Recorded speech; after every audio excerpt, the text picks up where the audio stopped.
I retired, bought a house by the ocean to relax, and then my daughter called and said, "My husband's parents are coming tomorrow to stay there for a month." I didn't object and agreed, but I prepared a little surprise. Before we continue, please subscribe to the channel and let us know where you are listening in the comments. The envelope felt light in my hands. 35 years at the IRS, and my final paycheck barely made a sound when I set it on the kitchen counter. The amount was respectable, decent even, but somehow the paper itself seemed thin, almost apologetic. Maybe that's what everyone meant when they talked about government work. I didn't open it right away. Instead, I walked to the window of my rental apartment and looked out at the Atlantic, gray-blue under the April sky. Earlier that morning, I'd sat in a title company office in Key West, signing document after document, while the closer explained terms I already understood. The house was mine now, $485,000, every penny saved over decades of careful budgeting. My retirement dream, solid and real. I'd driven straight from the closing to see the place as its actual owner. The key felt heavy in my palm when I unlocked the front door. Empty rooms echoed my footsteps. I walked through each one slowly, touching door frames, testing light switches, standing at windows. The terrace overlooked the ocean, and I stayed there longest, watching pelicans dive for fish. This was mine, nobody could take it away. Back at the rental, I picked up my phone. Celeste would want to know. She'd been asking about the house for months, ever since I mentioned looking at properties. I found her number and called. She answered on the third ring. "Hey, Dad." "I closed on the house this morning," I said, unable to keep the smile from my voice. "I'm officially a homeowner in Key West." "Oh, Dad, that's great about the house." Her tone flattened halfway through. "So, when can we come visit? Derek's parents are already asking about beach time." The smile faded. I stood there, phone pressed to my ear, listening to her rattle off dates and logistics. She talked over my attempt to describe the terrace, the view, the satisfaction of finally owning something this substantial. When she finished, I told her we'd figure out dates later. "Okay, sounds good. Gotta run. Derek just got home." The call ended. I sat down heavily on the couch, still holding the phone, staring at nothing in particular. The ocean view through the window blurred slightly. 2 months ago surfaced in my mind without permission. February. That restaurant with the exposed brick and overpriced appetizers. Celeste had organized the dinner, a celebration of Gregory's promotion at the firm. His parents came, Clementine and her husband. We sat at a large table near the center of the dining room. Gregory held court, as usual, loud, confident, performing for anyone within earshot. At some point, the conversation turned to careers. Gregory leaned back in his chair, wine glass in hand, and looked at me. "Tell them, Wilbert. Tell everyone what you do." His voice carried across nearby tables. "Oh, wait, you stamp forms and watch numbers all day. Real empire building there." Clementine laughed, that sharp sound she made when she wanted others to join in. "At least the government won't let him starve. That pension might cover cat food and cable." More laughter. Gregory's father chuckled, shaking his head. Celeste looked down at her plate, uncomfortable but silent. I sat there, fork in hand, and said nothing. I never said anything. That's what I did. Absorbed their jokes, their little cruelties, the constant implication that my life amounted to bureaucratic paper shuffling while they built empires and made real money. I'd stayed quiet through dozens of these moments, family dinners, holiday gatherings, casual phone calls, where someone felt compelled to compare my government salary to Gregory's private sector compensation. I smiled, nodded, changed the subject, kept the peace. The phone was still in my hand. I looked down at it, then at the paycheck on the counter. 35 years of service reduced to a thin envelope, a life reduced to punchlines. Something shifted in my chest, not anger exactly. Something colder, more deliberate. I set the phone on the table carefully. My jaw clenched. Through the window, the ocean continued its rhythm, waves rolling in, whether anyone watched or not. The house deed sat in my briefcase, substantial, proof of what I'd actually accomplished, while they laughed. I said nothing then. I always say nothing. Not anymore. 3 days passed in a blur of unpacking boxes and arranging furniture. I moved from the rental into my house, carrying everything in my truck over 2 trips. The ocean breeze came through open windows, bringing the smell of salt and the sound of gulls. Everything should have felt peaceful. It didn't. My mind kept returning to that February dinner, to Celeste's voice on the phone, dismissive and hurried, to the years of being their convenient target. I was arranging books in my study when my phone rang. Celeste's name lit up the screen. "Hey, sweetheart," I answered, keeping my voice level. "Dad, I need to ask you something." She didn't wait for me to respond. "Derek's parents want to come stay at your place for a month.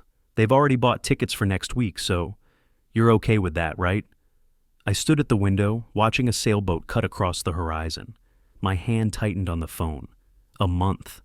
They'd already purchased tickets, already decided, already assumed my agreement was guaranteed. A voice in the background, faint but unmistakable. Clementine. Let him contribute something for once. That little place might as well get some use. My jaw locked. The sailboat continued its path, steady and purposeful. I kept my eyes on it, letting the silence stretch just long enough. "Of course, sweetheart," I said finally, voice calm, almost pleasant. "Tell them they're welcome." The surprise in her voice was immediate. "Really? That was easier than I expected. Thanks, Dad. I'll text you their flight details." "No problem at all." We said goodbye. I ended the call and set the phone down carefully on my desk. My hands, which had been clenched during the conversation, slowly relaxed. I walked out to the terrace and sat in the chair I'd positioned that morning, the one with the best view of the water. The sunset was starting, painting the sky in shades of orange and pink. I leaned back, watching the colors deepen. For the first time in years, I smiled. Not a polite smile, not the careful expression I wore at family dinners. A genuine smile. They wanted to use my house. They'd already decided I'd let them. They treated it like a foregone conclusion, like my property existed for their convenience. Perfect. I pulled out my phone again and opened the browser. My fingers moved steadily across the screen. Derek Price, attorney, Key West. The search results appeared instantly. I remembered him from the closing. Sharp, professional, asked good questions. His card was still in my briefcase. I found his office number and dialed. It rang twice before someone answered. "Price and Associates. This is Wilbert Bennett. I need to speak with Derek Price about my property on Emerald Avenue. Is he available?" "One moment, please." Hold music played, something classical and forgettable. I watched the sunset deepen, the sky turning from orange to deep purple. The water reflected the colors, rippling and shifting. "Mr. Bennett?" Derek's voice came through, professional and alert. "What can I do for you?" I leaned forward in my chair, elbows on my knees. The smile hadn't left my face. "I need to set up my property as a short-term rental, legally, by next week. Can you do that?" The morning came with clear skies and tourists already crowding the sidewalks. I drove from my house to downtown Key West, the pastel-colored buildings glowing in early light. Derek's office sat on a corner near Duval Street, above a gallery selling local art. I found parking 2 blocks away and walked back, checking my watch. 15 minutes early. I used the time to settle my thoughts, rehearsing what I'd say and how much I'd explain. The receptionist looked up when I entered, smiled professionally, and spoke into her headset. Moments later, she gestured toward the hallway. Derek's office had windows overlooking the street below. He stood when I entered, shaking my hand firmly. We sat across from each other, his desk clean, except for a notepad and laptop. "You said you wanted to set up your property as a short-term rental," he began, pen ready. "Walk me through what you're planning." I laid it out simply. Register the house through Airbnb. Establish it as a legitimate rental business. My daughter's in-laws would be the first guests. Standard monthly rate, standard terms. His pen stopped moving. He looked up, studying my face. "Wilbert, help me understand. You want to rent your house to your daughter's in-laws?" He chose his words carefully. "This seems complicated. Are you sure this is the best approach with family?" I leaned forward slightly, keeping my voice level, but letting the coldness through. "They've treated me like a failure for 15 years, Derek. They mock my career at family dinners. My daughter's husband tells strangers I wasted my life. I'm done being their punchline. Just make it legal." The silence stretched. Derek set down his pen, closed the notepad, and opened his laptop. "All right," he said, voice shifting to pure business. "Florida law is clear on short-term rentals. You're the property owner, you set the terms. As long as everything is documented and follows state regulations, you're protected. Let's build this contract to cover every scenario. He pulled up Florida Statute 509, scrolling through sections while explaining the framework. Monroe County had specific requirements: registration, tax collection, safety standards. My property qualified. The process was straightforward. We spent 2 hours on the contract. Derek typed while I provided scenarios, behaviors I wanted covered. No smoking anywhere on the property. $500 penalty per violation. Maximum 2 guests overnight. Noise restrictions, property damage protocols. When we discussed the monthly rate, Derek opened a new window and pulled up comparable listings. 3 properties similar to mine, all showing rates between $7,800 and $9,200 per month. $8,500 is perfectly justified, he said, making a note. Market rate for a property like yours in season. Nobody can argue it's inflated. I reviewed each clause he drafted, suggesting modifications and additions. Derek's fingers moved rapidly across the keyboard, incorporating changes, cross-referencing county regulations, ensuring everything aligned with statute requirements. Add a clause about smoking, I said, reading through the draft. Make it specific. No smoking anywhere on the property, including the terrace. $500 penalty per violation. And parties. Define it clearly. More than 2 overnight guests triggers breach of contract. Derek nodded, typing. I'll include exterior security cameras in the disclosure section. Florida requires notice to guests. We'll reference the exact statute. This contract will hold up under any scrutiny. By the time we finished, the draft agreement ran 7 pages. Professional, comprehensive, legally bulletproof. Derek printed a copy and handed it across the desk. Review this tonight, he said. If you're satisfied, come back tomorrow and we'll finalize everything. I'll file the necessary registration paperwork with the county. I took the contract, feeling its weight. This was real now, documented, official, protected by law. Tomorrow morning, I confirmed, standing. Derek walked me to the door. His expression was professional, but something else flickered there. Maybe recognition of what I was doing. Maybe respect for the precision of it. I left his office and walked back to my truck, the contract folder tucked under my arm. The street bustled with vacation energy. People laughing, carrying shopping bags, taking photos. I drove home slowly, already reviewing the clauses in my mind, already planning the next steps. The paperwork was just the foundation. Now came the construction. 2 days later, I returned to Derek's office and signed the finalized documents. My house was now officially registered as a short-term rental property in Monroe County, Florida. Everything legal, everything documented. I drove home with the completed paperwork in my briefcase, feeling the weight of what I'd set in motion. That afternoon, I opened my laptop at the kitchen table and navigated to Airbnb's host registration page. The interface was straightforward. Property details, amenities, house rules, pricing. I started with photographs.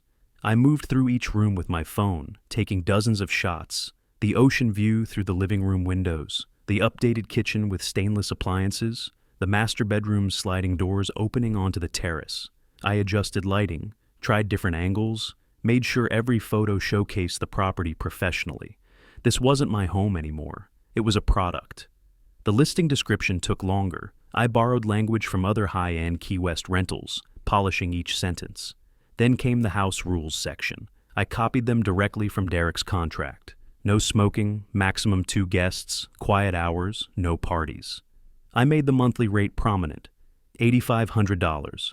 Around 3 that afternoon, I carried a ladder outside to install the security cameras I'd purchased.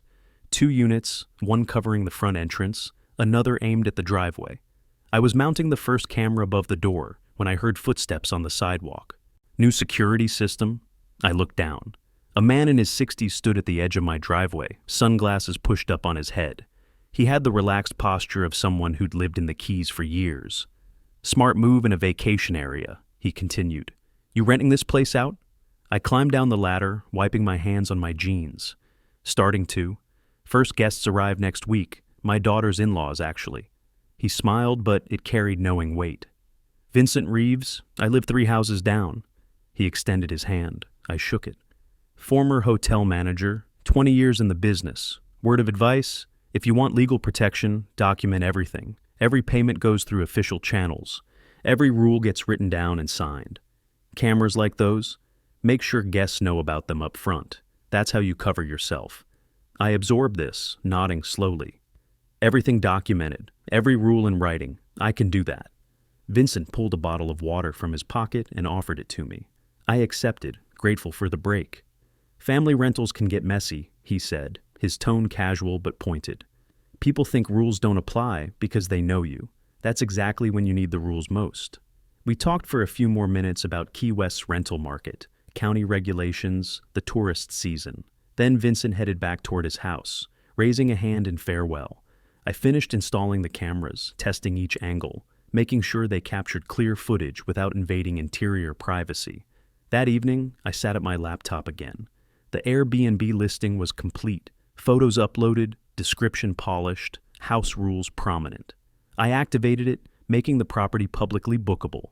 Then I opened a private browser window and created a second email address. From there, I registered a new Airbnb account under the name G. Wood. Gregory Wood, his initials, his surname.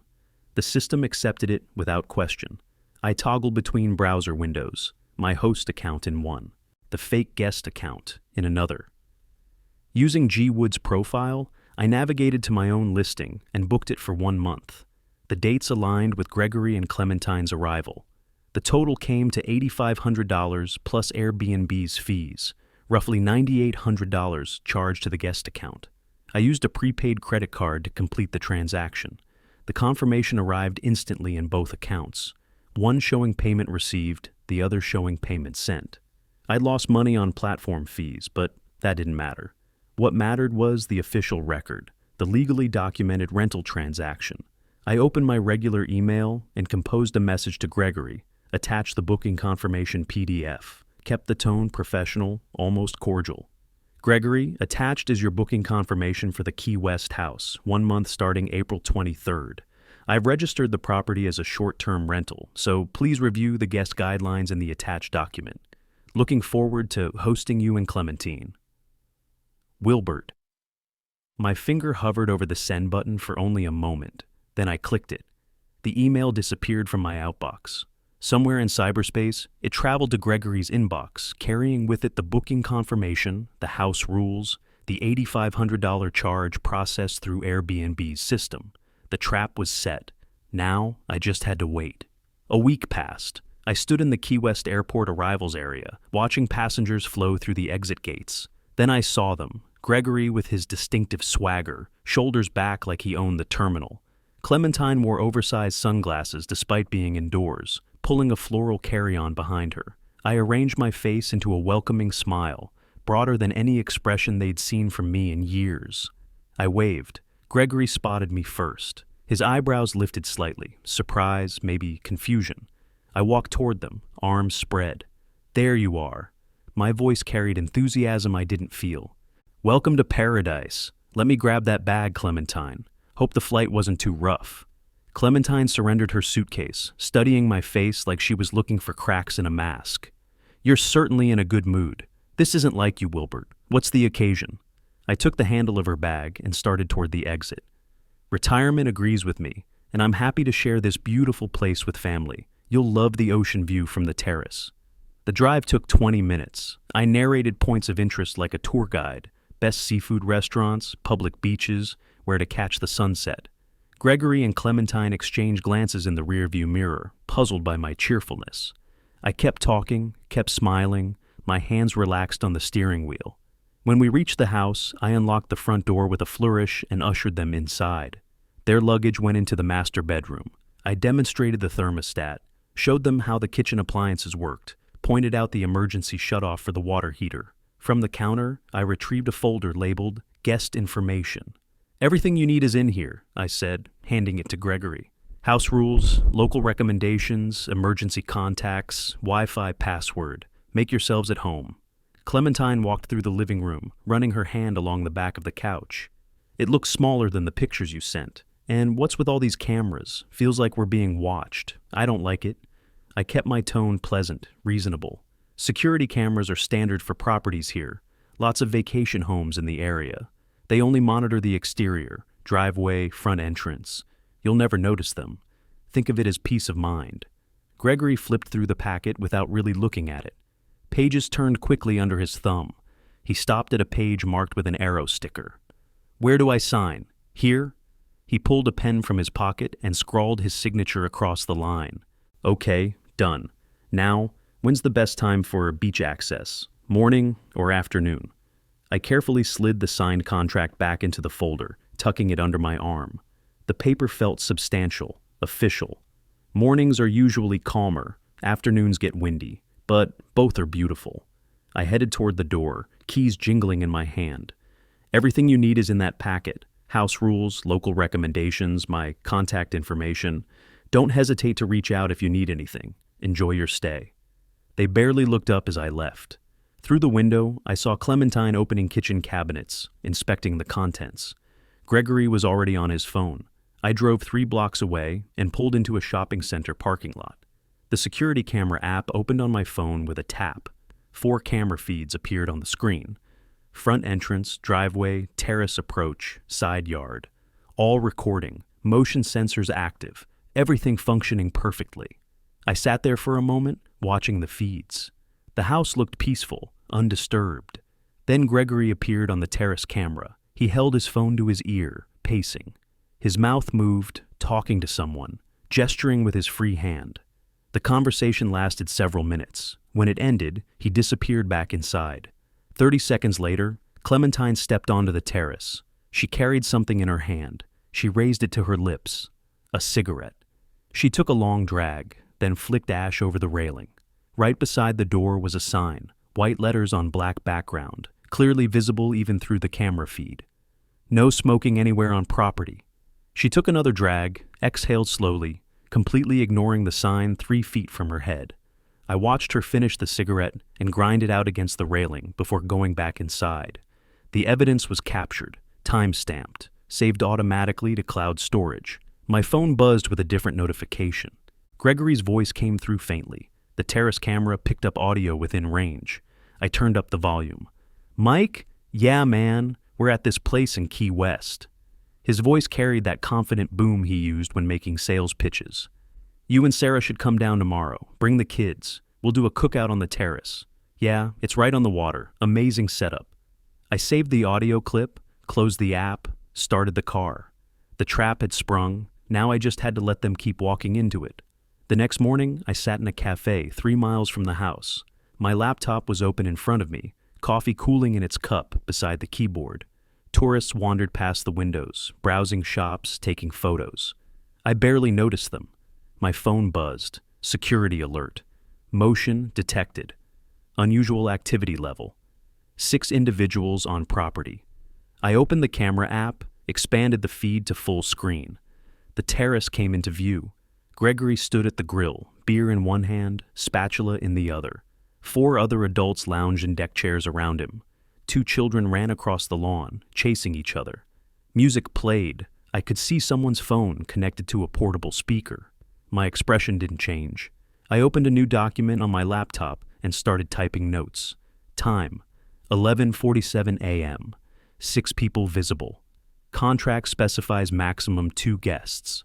Clause 3, violation, Gregory operating grill. Unauthorized party in progress. Clause 7, violation. I took screenshots, saving each one with a timestamp file name. Then I started recording video clips, 30-second segments showing the crowd, the children, Gregory laughing while flipping burgers. Clementine walked through the frame, holding a wine glass, gesturing expansively. The camera picked up fragments of her voice. "Our family beach house. Come down anytime. Planning to spend more time here next winter?" I noted it, saved it, moved to the next camera feed. The driveway showed 3 cars parked bumper to bumper. 1 blocked the mailbox. I captured that too. Over the next 3 days, the violations continued. More visitors, late-night gatherings visible through the lit terrace, cigarette butts accumulating near the door, caught clearly in daylight footage.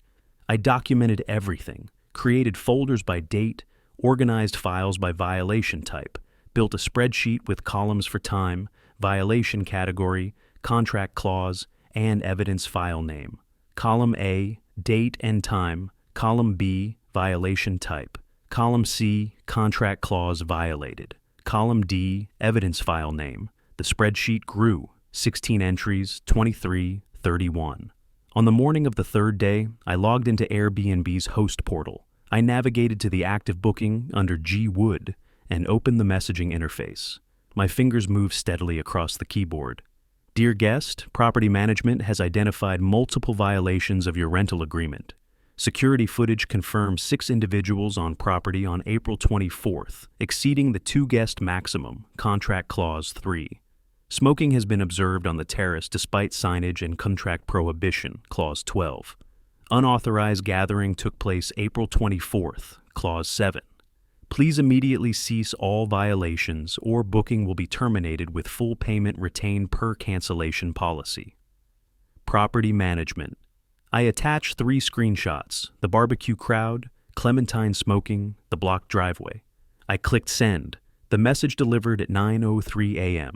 I checked the read receipt, opened at 9:18 a.m. At 9:21 a.m. my phone rang. Gregory's name on the screen. I answered on the 3rd ring. Hello? What the hell is this message, Wilbert?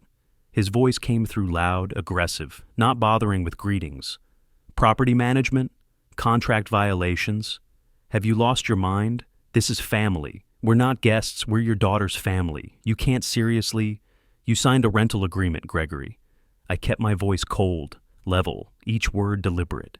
You agreed to specific terms. 2 guests maximum. No smoking, no parties. Those aren't suggestions. I'm simply asking you to honor what you signed. This is ridiculous. The volume increased. I held the phone slightly away from my ear. Clementine and I are just having a few friends over. It's a vacation. You're really going to pull this bureaucratic nonsense over a barbecue? Over what, some cigarettes? You really are a petty little man, aren't you? I waited until he finished. Let the silence stretch. When I spoke again, my voice was quieter, forcing him to stop shouting to hear me.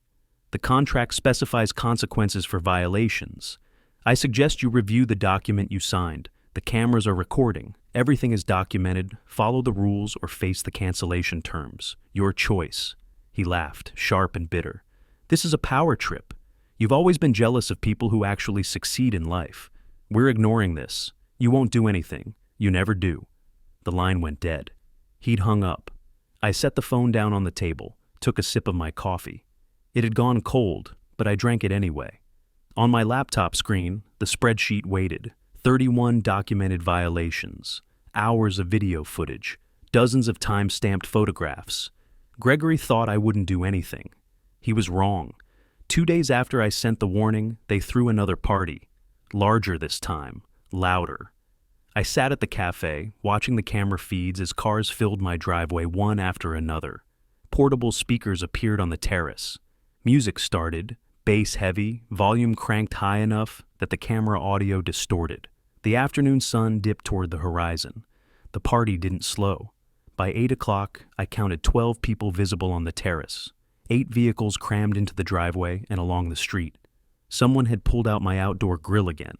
Beer cans lined the railing. Cigarette smoke drifted through the frame.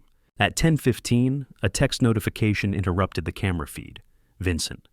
Police just left. Noise complaint from the couple 3 houses down. Told the officers you were traveling and gave them your number. They said they'd follow up if it happens again. Everything okay? I typed back quickly. Thanks for letting me know. Situation is being handled. Appreciate you looking out for the property. I took a screenshot of Vincent's message and added it to my evidence folder. Third-party complaints. Police involvement. The violations were escalating exactly as I had anticipated. The party continued past midnight. I watched intermittently, documenting new violations, adding to my spreadsheet. When I finally closed my laptop around 1 in the morning, the counter showed 47 documented incidents. The next morning, I returned to the cafe early. Coffee, laptop, phone. The routine was familiar now.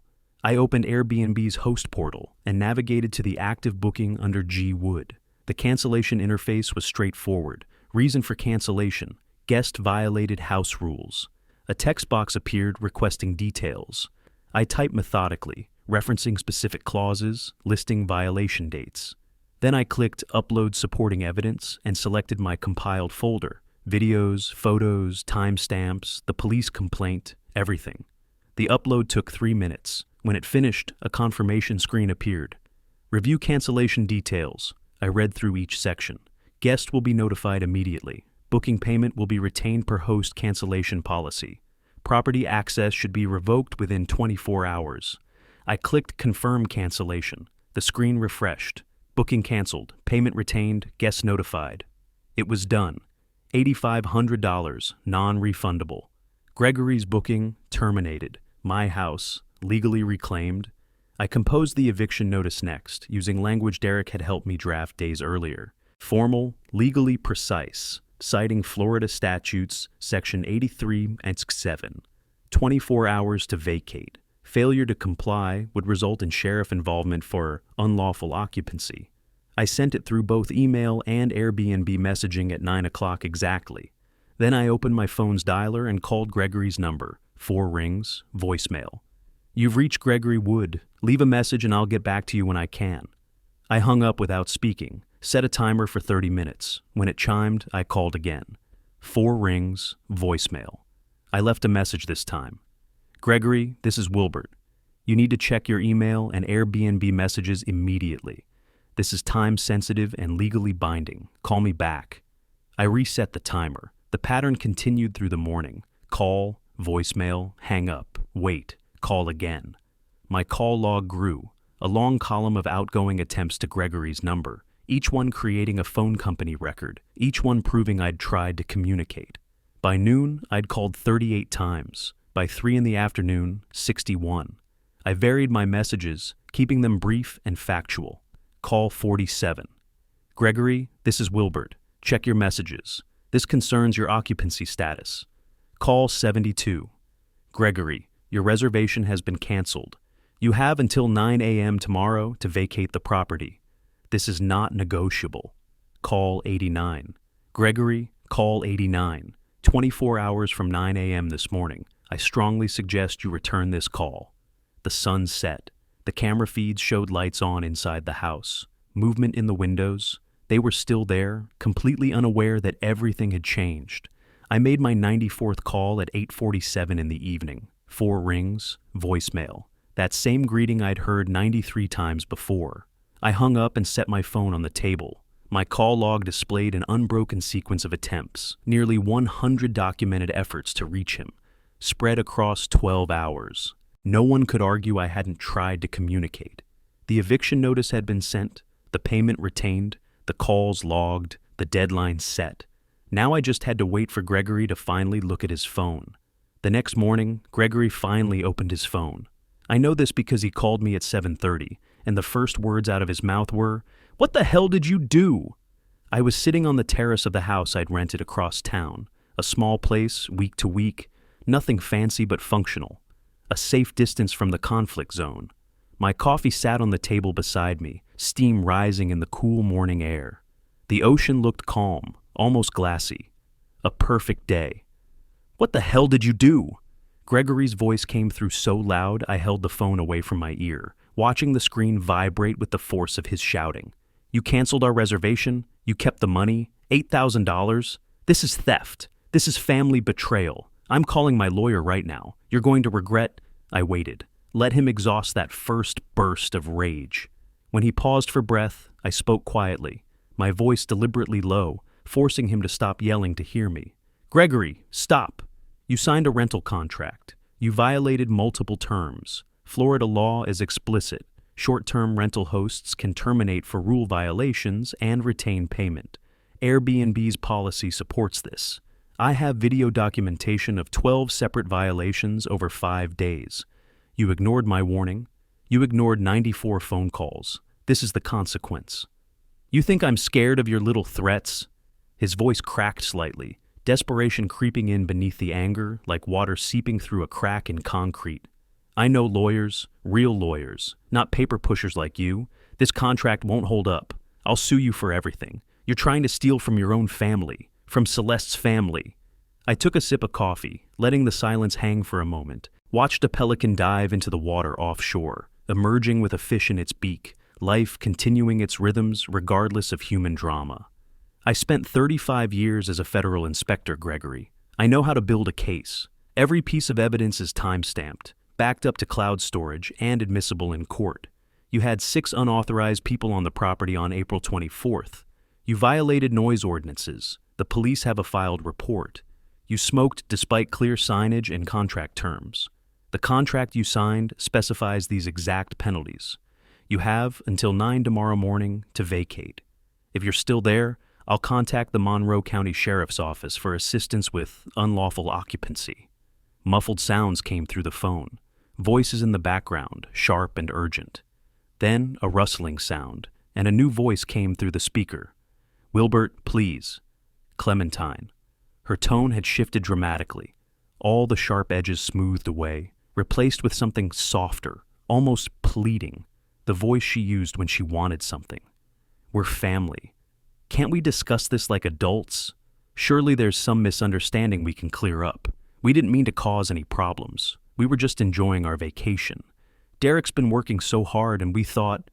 "There's no misunderstanding, Clementine." I kept my voice level, factual, each word precisely measured. "You called my life's work paper stamping at a restaurant 2 months ago. You mocked my pension in front of strangers. You laughed while Gregory told everyone I wasted my life. You treated this house like a party venue despite signing rules prohibiting exactly that. The discussion is over." Her voice hardened instantly, the pleading evaporating like morning mist under harsh sunlight. "You're doing this because you're bitter. You've always been jealous that Gregory succeeded in the real world while you hid behind a government desk counting other people's money. This is pathetic. You're a small, petty man who can't stand to see others happy. This is your revenge for being mediocre." I let her finish, waded through the insults. They bounced off me like rain off glass. 9 a.m. tomorrow. Vacate voluntarily or face eviction. Your choice." I ended the call. For a long moment, I sat there, phone in my hand, listening to the waves. My heart rate hadn't even elevated. No anger, no hurt, no second guessing. Just the quiet satisfaction of a plan executed perfectly. I opened my laptop and composed an email to both Gregory and Clementine. The subject line was simple: legal documentation, eviction notice. In the body, I wrote a brief message. "Attached, please find comprehensive documentation supporting the cancellation of your booking and the requirement to vacate the property. This includes all video evidence, photographic evidence, the signed rental agreement with highlighted violated clauses, a detailed timeline of my 94 documented attempts to contact you, and the reference number for the police noise complaint filed by neighbors. Review at your convenience. The deadline remains unchanged." I attached the PDF, 43 files compressed into one organized document, photos arranged chronologically, videos labeled by violation type, contract pages with relevant sections highlighted in yellow, call logs exported from my phone carrier, everything. I clicked send and watched the email disappear into the digital void, carrying with it the complete, irrefutable record of their behavior. An hour later, my phone rang again. Celeste's name on the screen. I'd been expecting this call. Gregory and Clementine would have contacted her immediately, feeding her their version of events, the victim narrative, the unfair treatment, the cruel father-in-law. I answered. "Hello? Dad, how could you?" Her voice was thick with tears, each word catching slightly. "How could you do this to Derek's parents? They're homeless now, in the middle of their vacation. They're at some terrible motel because of you. This is cruel. This isn't like you. You're not this person." I'd known this call would come. I'd prepared what I'd say. But hearing her voice, hearing her defend them without question, without asking for my side, it crystallized something. I endured 15 years of their contempt, Celeste. My voice came out flat, emotionless, like I was reading from a report. 15 years of mockery at family dinners, of being called a failure, of listening to them tell strangers I wasted my life. 15 years of watching you say nothing while they diminished me. You sat there, at that restaurant, and said nothing while Gregory performed for the crowd, using me as his punchline. You never defended me, not once. "But Dad, they didn't mean..." "They signed a legal contract. They violated it repeatedly. I warned them through official channels. They ignored the warning and continued violating the terms. I called 94 times trying to reach them before taking action. 94 times, Celeste. They refused to answer. This isn't cruelty. This is consequence. And it's not family business anymore. It's legal business. They made that choice when they treated my property like a party venue. But they're family. You can't just... I can. I did. The law supports it. The evidence supports it. And I'm at peace with it. You need to decide whose side you're on, but understand this. I won't be anyone's punching bag anymore. Not theirs, not yours. I can't believe you're... I hung up. Set the phone down on the table, looked out at the water. The sun was climbing higher now, burning off the last wisps of morning clouds. The ocean sparkled, each wave crest catching light. Somewhere across town, Gregory and Clementine were dealing with the reality of consequences. Checking out of their budget motel, maybe. Calling airlines about flight changes. Calculating the financial damage. Realizing perhaps for the first time in their entitled lives that rules applied to them too. My phone buzzed, a text from Vincent. Saw them loading suitcases into their car about an hour ago. Looked angry and exhausted. Pretty sure they're heading to the airport. Want me to keep watching the house until you get back? I typed back quickly. No need, but thanks. I'll be returning in a few days. Appreciate everything. Anytime, neighbor. That's what community is for. Unlike some people's idea of family. I smiled at that. Vincent understood. He'd dealt with entitled guests for 2 decades. He knew the type, knew the pattern, knew that some people only learned through consequences. The deadline wasn't until tomorrow morning at 9. But apparently Gregory and Clementine had decided not to wait. They were leaving early, cutting their losses, fleeing before the sheriff could get involved. Smart choice. Perhaps the first smart choice they had made since arriving in Key West. I finished my coffee, now cold but still satisfying. Tomorrow I'd start the process of reclaiming my house. Today, I'd just sit here and enjoy the fact that the hardest part was over. The plan had worked, the documentation had held, the law had protected me. And 15 years of silence had finally, definitively ended. That afternoon, my laptop chimed with a notification. Airbnb. Guest has submitted a dispute regarding booking cancellation. I opened the host portal and navigated to the dispute section. Gregory's claim filled the screen, every word dripping with manufactured indignation. Host canceled without cause. Family emergency required us to leave early. Extremely unprofessional treatment of guests. Request full refund of $8,500. I clicked Respond to Dispute and opened my evidence folder.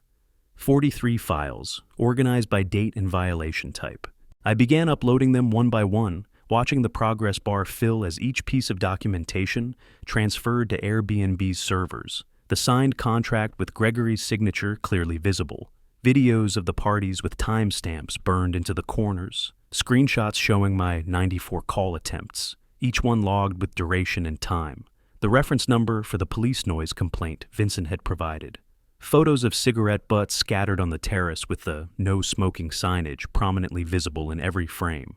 In the text field, I wrote a brief, factual response. Guest repeatedly violated rental agreement terms despite multiple warnings. All violations documented with video and photographic evidence attached. Guest ignored 94 phone calls, attempting to resolve issues. Cancellation performed per Airbnb policy and Florida Statute 83.67. No refund warranted. I clicked Submit and watched the confirmation message appear. Your response has been sent to Airbnb's Resolution Center. Average review time, 24 to 72 hours. I closed the laptop and picked up my coffee. It had gone cold, but I drank it anyway. Across Key West, Gregory and Clementine were discovering what happens when you assume the world will bend to accommodate you.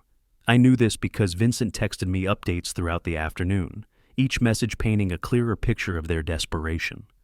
Saw them checking the Hyatt, came out looking frustrated. Clementine was on her phone, shaking her head. 20 minutes later, just past them on Duval, heading toward the budget places near the highway. Gregory's face was red. Looked like they were arguing. By evening, Vincent sent a final message. They're checked into the Seaside Budget Inn, the one by the gas station. You know, the place with the broken neon sign. I looked it up online. 2-story motel with peeling paint and rust stains on the exterior walls. Reviews mention thin walls, dated furniture, and a persistent smell of cleaning chemicals trying to mask something worse. $300 a night in peak season because everything else was booked solid. The photos showed a view of the parking lot and a busy intersection. No ocean, no terrace, no anything remotely resembling the house they'd just been evicted from. I imagined them unpacking their suitcases in that room, the contrast hitting them with every detail. No ocean breeze, no sunset views, just traffic noise and the hum of an overtaxed air conditioning unit. The next 2 days passed quietly for me. I monitored the Airbnb dispute status, watching it move through review stages. Under review, then additional documentation requested, then final review in progress. Each stage brought its own small satisfaction. Meanwhile, my phone showed sporadic notifications from social media, tags and posts I wasn't directly connected to, but that mentioned my name obliquely. I rarely use social media, but curiosity got the better of me. I opened one, Clementine's account, posted 6 hours ago, a long paragraph about family betrayal, elderly relatives made homeless in the middle of a vacation, narcissists who valued power over relationships. She'd written it carefully to avoid specifics, painting herself as the victim of arbitrary cruelty. No mention of contracts, no mention of parties or smoking or violated rules, just emotional appeals and vague accusations. The comments section told a different story. Wait, what happened exactly? Did you have a rental agreement? This seems like there's more to it. Clem, I saw your other posts about the amazing beach house party you hosted there. The one with like 12 people? Was that allowed? Genuinely asking because rental contracts usually have strict rules about that stuff. You can't just ignore a legal agreement because it's family. That's not how contracts work. My cousin tried that with my rental property and lost in court. This sounds one-sided. What did the contract say? Did you read it before signing? I watched the thread grow throughout the day, refreshing every hour or so. Clementine's friends and family asking reasonable questions, pointing out inconsistencies, not taking her side the way she'd clearly expected. Several people noted that she'd posted photos of the party, which contradicted her claim of quiet family vacation. Others asked why she'd deleted those earlier posts. By evening, the entire post was gone, deleted. The attempt at social manipulation had backfired spectacularly. On the morning of the third day, the Airbnb resolution appeared in my portal. I opened it slowly, though I already knew what it would say. Resolution. After careful review of host-submitted evidence, including video documentation, signed rental agreement, and comprehensive violation records, we have determined the cancellation was performed in full accordance with Airbnb's guest reliability standards and applicable Florida law. Guest violated multiple house rules, including maximum occupancy limits, 6 persons observed versus 2-person maximum, prohibited activities, smoking and non-smoking property, and noise restrictions, confirmed by third-party police report. Host made extensive reasonable attempts to contact guest, 94 documented phone calls over 12 hours, before proceeding with cancellation. Payment retention is fully justified under our host cancellation policy section 4.2. No refund will be issued. This decision is final and not subject to appeal. I read it twice, then a third time. Each word was a confirmation, a vindication, a statement that rules applied equally to everyone. I closed the laptop and stood, stretching muscles that had been tense for days without me fully realizing it. That evening, Vincent texted again. Saw them loading up their car this morning, drove past around 10. Both looked exhausted, definitely heading to the airport. Guess they couldn't find anywhere else to stay. I typed back. Thanks for keeping an eye out. I appreciate it more than you know. No problem, neighbor. Good riddance to bad guests. You handled it right. Documentation beats drama every time. I sat on the terrace of my temporary rental, watching the sunset paint the sky in shades of amber and rose. Somewhere across town, probably at the airport by now, Gregory and Clementine were waiting for a flight home. They'd left after just 3 days instead of the month they'd planned. The financial damage was significant. The rental payment, $8,500, gone. 2 nights at that budget motel, $600 total. Flight change fees for last-minute bookings, probably another $600, maybe more. Close to $10,000 evaporated because they couldn't follow simple rules. But the real cost went deeper than money. They'd lost the assumption that rules didn't apply to them, that family connections granted immunity from consequences, that their mockery and dismissiveness would go unanswered forever. They'd lost the comfortable delusion that Wilbert Bennett, quiet, reliable, government worker Wilbert, would always absorb their contempt in silence. I finished my coffee as the sun touched the horizon. Tomorrow, I'd return to my house, walk through the rooms they'd occupied, clean away any traces of their presence, reclaim what was mine. But tonight, I just watched the light fade over the water and felt something I hadn't felt in 15 years. Pure, uncomplicated satisfaction. A week passed before I returned to the house. My house. Not a rental property, not a shared space, not a battleground, just mine. The drive from my temporary rental took 15 minutes. I'd taken that route dozens of times over the past weeks, but this time felt different. Final. The conflict was over. The guests were gone. The legal matters resolved. I was simply going home. I pulled into the driveway and sat in the car for a moment, looking at the facade. The security cameras watched from their positions above the door and along the roofline, silent witnesses that had served their purpose perfectly. The "no smoking" sign still hung beside the entrance, its message ignored by Gregory and Clementine, but ultimately enforced by consequence. I unlocked the front door and stepped inside. The air smelled clean. No cigarette smoke, no lingering party odors, no trace of cheap beer or takeout food, just the salt breeze coming through windows I'd left cracked before moving out temporarily. I walked through each room slowly, methodically, the way I'd conducted inspections for 35 years. The kitchen showed water spots on a few glasses left in the dish rack, some sand tracked across the living room floor, fine white grains that caught the light. The terrace had ash residue near where the "no smoking" sign hung, a gray smudge against the concrete that would wash away easily. But nothing broken, nothing permanently stained or damaged, no cigarette burns on furniture, no scratches on the hardwood, no missing items.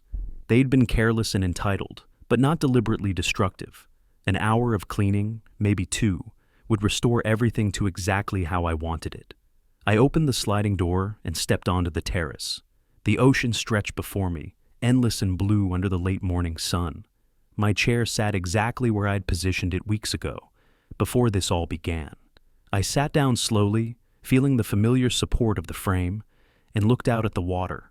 The view hadn't changed. The same horizon, the same rhythm of waves, the same pelicans diving for fish offshore. But everything else had changed completely. My phone buzzed against my leg. I pulled it out. A text message from Celeste, sent 2 days ago. I must have missed it in the aftermath of everything. "Mom and Dad don't want to speak with you anymore. Derek is very hurt by what you did. I don't know what to say to you. I don't understand how you could treat family this way." I read it once, then again. I expected to feel something, regret, sadness, maybe guilt. Instead, I felt only a quiet sense of completion. This outcome wasn't a side effect of my actions. It was part of the design. They wanted to cut me off. Perfect. They'd done me a favor. I deleted the message without responding. A slight smile crossed my face. Footsteps approached from the property line. I looked over, already knowing who it would be. Vincent holding 2 coffee cups, his typical morning routine when he saw a neighbor outside. "Morning, Wilbert. Saw your car in the driveway." He walked closer, his sandals scuffing against the concrete. "You back for good now? Heard you had some complicated guests last week. Everything work out okay in the end?" I accepted the coffee he offered, the warmth of the cup pleasant against my palms. I gestured to the second chair. "Sit. And yes, complicated is one word for it." He settled into the chair with a satisfied sigh, looking out at the ocean. "Beautiful morning." "They learned an important lesson," I continued, "about reading rental contracts carefully, especially the fine print about house rules." Vincent chuckled, shaking his head. 20 years in hotel management taught me something I never forgot. The guests who complain loudest about rules are always the ones who broke them first. And family guests? He took a sip of his coffee. Family guests are the absolute worst. They think relationships excuse violations. They assume love means immunity. It never does. 35 years as a federal inspector taught me something similar. I watched a sailboat track across the horizon, its white sail bright against the blue. Rules exist for reasons. Documentation protects everyone. And family doesn't get exemptions from consequences. Not real consequences anyway. Vincent nodded slowly. "So they actually left? Voluntarily?" "They left early, found themselves a budget motel for a couple nights, then flew home. Lost a significant amount of money in the process." "Good." Vincent's voice carried satisfaction. "People need to learn that actions have results. You did the right thing, the legal thing, the fair thing." We sat in comfortable silence for several minutes, watching the water, listening to the gulls cry overhead. The quiet felt earned, substantial. Not the brittle silence of swallowed anger, but the deep quiet of resolution. After Vincent left, I went inside and opened my laptop at the kitchen table. An email from Derek Price waited in my inbox, sent yesterday evening. Subject: Airbnb case resolution, closed in your favor. Wilbert, just received final confirmation from Airbnb's resolution team. Your case is officially closed with a finding completely in your favor. They found overwhelming evidence of guest violations and confirmed your cancellation was fully compliant with their policies and Florida statutes. Zero legal liability on your end. The matter is concluded with no possibility of appeal from the guests. You executed this situation perfectly. Documentation, procedure, legal compliance. As an attorney, I have to say it was textbook. Hope you're settling into retirement and enjoying that ocean view you worked so hard for. Derek. I read the email twice, absorbing each word. Then I closed the laptop deliberately, picked up my coffee, and returned to the terrace. The sailboat I'd noticed earlier was still visible, now farther away. A small white triangle against the vast blue. I'd seen one just like it weeks ago, sitting in this same chair, when the plan first crystallized in my mind. Back then, I'd been watching from borrowed space, strategizing my next move, building the framework of consequences. Now, I was just watching, just being here, just living. 35 years filing reports and following regulations.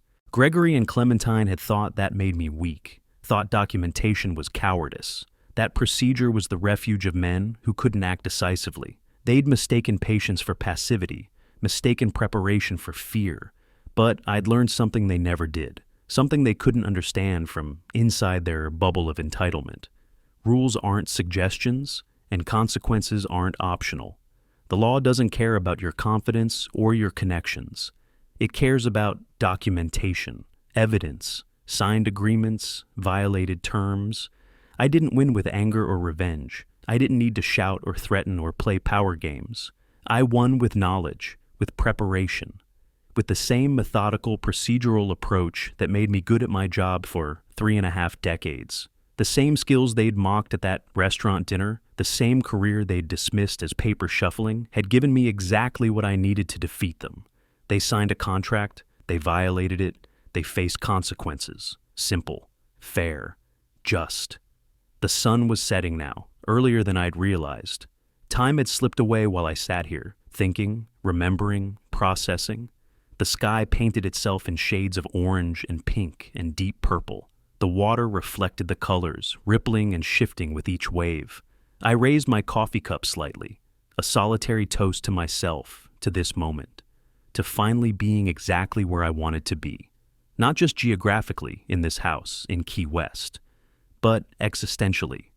Free from their mockery, free from their judgment, free from the weight of unspoken resentment I'd carried for 15 years. Then I set the cup down and simply watched the light change across the water. The ocean remained constant, indifferent to human drama. Waves rolled in whether anyone watched or not. The rhythm continued, endless and true, unaffected by contracts or conflicts or family dynamics. It had been here before me. It would be here after me, and right now, it was here with me. I sat there until full dark, listening to that rhythm, feeling the breeze cool against my skin, breathing the salt air deep into my lungs. No phone calls to make, no evidence to compile, no violations to document, no plans to execute, just peace, my house, my terrace, my retirement, my life, on my terms, finally. If you like this story, please like this video, subscribe to the channel, and share your impressions of this story in the comments.